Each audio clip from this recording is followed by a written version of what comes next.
it's important that the audience is educated, right? Because folks who watch TYT may be in debates with folks who watch Fox News, and like, it's important that when folks have conversations, they're reasoned and they're informed.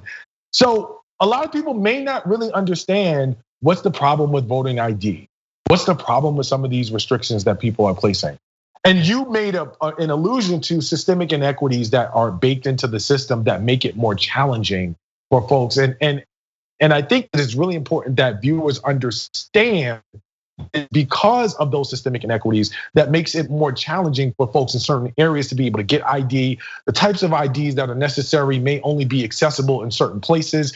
That if you don't have access to transportation, if you are unemployed and may not be able to afford that, or looking for work, or have a job where you can't afford to take off to go get an ID, all of those things are hassles, right? Like, all of those things are impediments to participating in a democratic system, which our Constitution guarantees us as a fundamental right.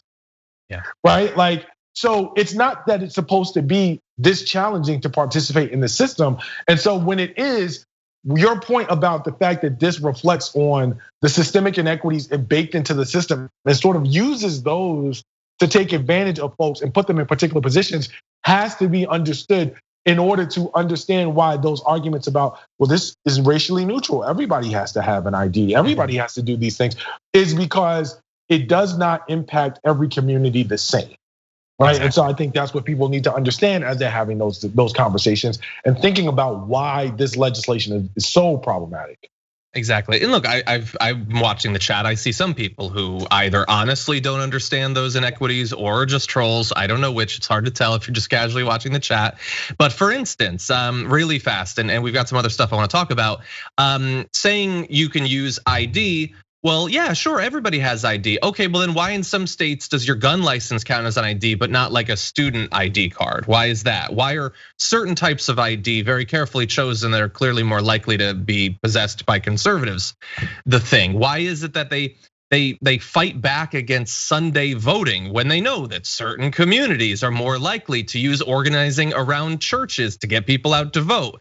Like, come on, like, you can't pretend to not get that they're very specifically trying to target things that from a mile away view is racially neutral, but in practice is anything but. I mean, the simple question is this: if you don't have instances of widespread fraud that are verifiable, right? Which we do not.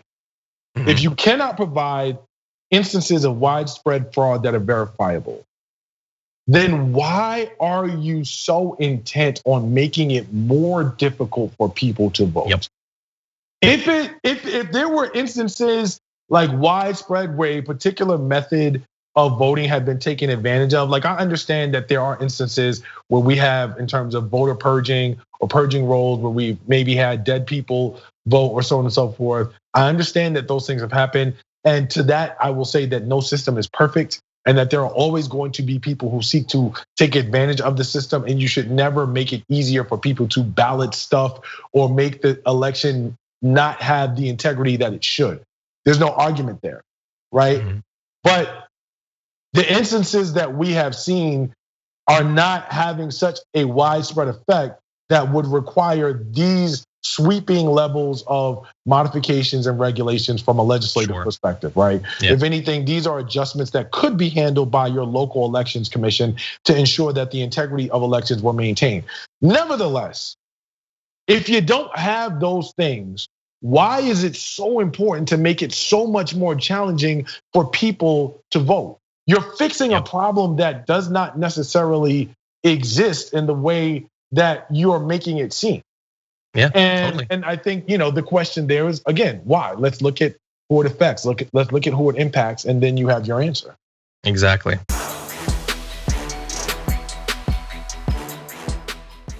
Check out the Damage Report podcast each day, wherever you get your podcasts, whether Pocket Casts or Stitcher or iTunes. You can join me as I give you the news and stories you want, with a range of co-hosts and interview guests jumping in on the fun each day. Again, that's the Damage Report, wherever you get your podcasts. And if you get them at iTunes, don't forget to rate and review. Sometimes I'll read them live on the show.